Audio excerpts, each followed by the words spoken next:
Hi, I'm Josh Shelton, the Director of Communications and Marketing for the Tennessee Golf Association. Now, there's always a lot going on in the Tennessee golf world, so let's catch you up on what you might have missed in June.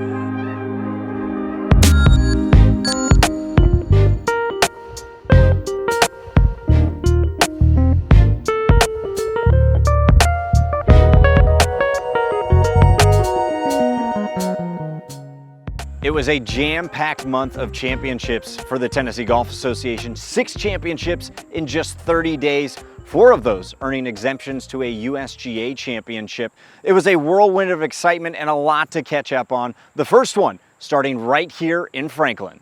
The 4th Tennessee Women's Match Play was hosted by West Haven Golf Club. It's the first TGA championship hosted by West Haven. Now, it proved to be an excellent test, especially in a match play format. Over the course of 3 days, the finalists played 6 rounds of golf, ending with the first sister matchup in the event's history between Lainey and Carly Campbell.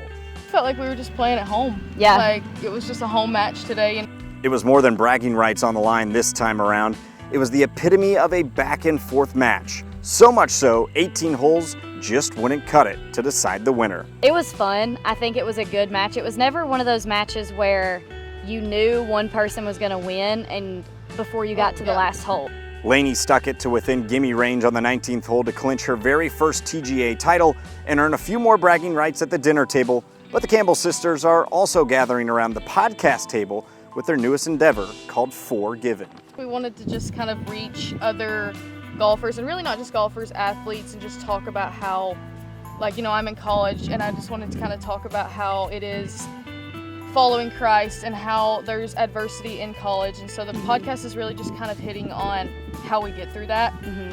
And so, I think we just use it as a way to connect with people and talk with people and answer questions and just be open. And, there's a lot of things in the world that are tough. And so we just want to shine our lights through that podcast. Yeah. The following week came one of the biggest tournaments of the season, the Tennessee State Amateur.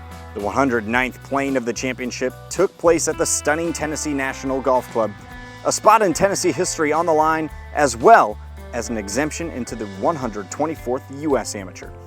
The final group featured 2 college golfers and the leader, 32-year-old Middle Tennessee State University golf coach Payne Denman. He had been chasing the State Am title for a decade and a half. You always dream about it, you think about it, you can't help but to. And when the final putt dropped on the 72nd hole of the 2024 Tennessee State Amateur, the dream had finally come true. And I think when it comes to the moment and when it happens, it always feels different. You're so in the moment when you're out there, and it didn't seem real. Like it was kind of like, I can't believe this just happened. Right now, I'm just extremely grateful that I even get to play. Get to play in this.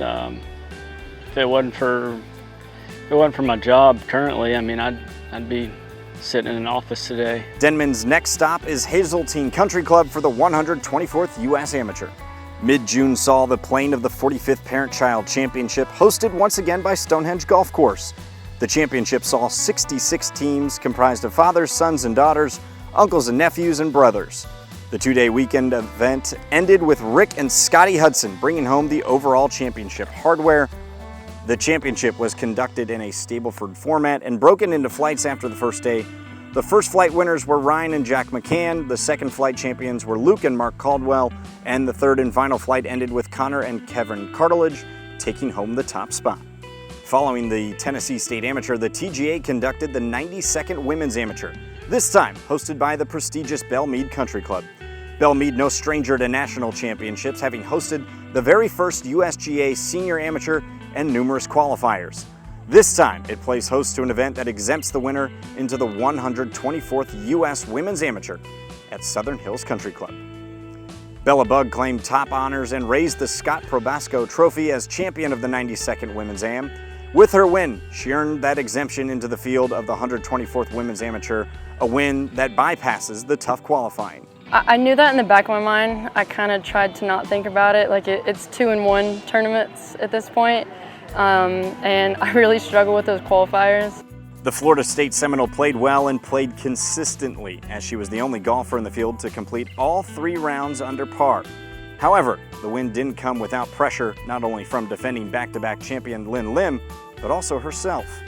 I really struggled from the walk off the course yesterday to the first tee. I mean, every thought possible went through my head.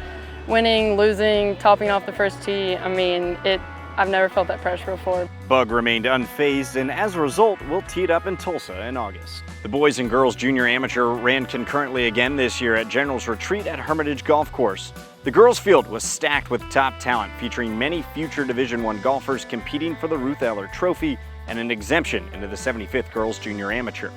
The final pairing saw 3 golfers who plan to continue their career at the next level in-state, with Tennessee commits Isabella Johnson and Sophie Christopher, as well as Vanderbilt signee Claire Henson. Henson in a familiar spot the morning of the final round, trailing the leader Christopher by 2 strokes. I'd say back in 22, whenever, it was a battle between, I think it was me and Sophie again that year too, and it was a battle. It was very back and forth the whole round, and it ended up just being her winning. And determined to avenge her loss in 22, Henson came out firing a 66 in both the second and third round. She punctuated the victory by retaking the lead with an eagle on the final day with 6 holes to play.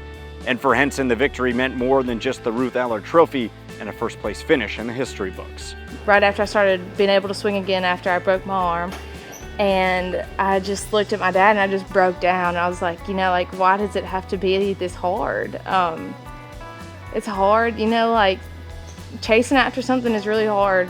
And just being here now and seeing that it all does pay off and everything really does happen for a reason. It was redemption at last. The boys junior provided just as much drama, especially after Mother Nature rolled in during the final round.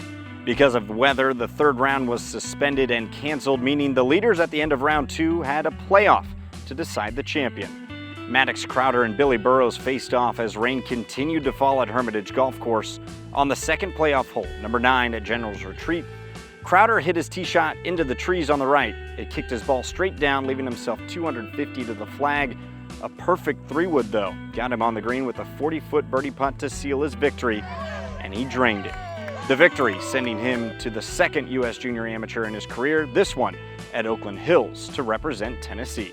I really didn't see this happening. I knew it was going to rain today, but I didn't see all this coming out. But, it ended well for me, and so I'm thankful for that.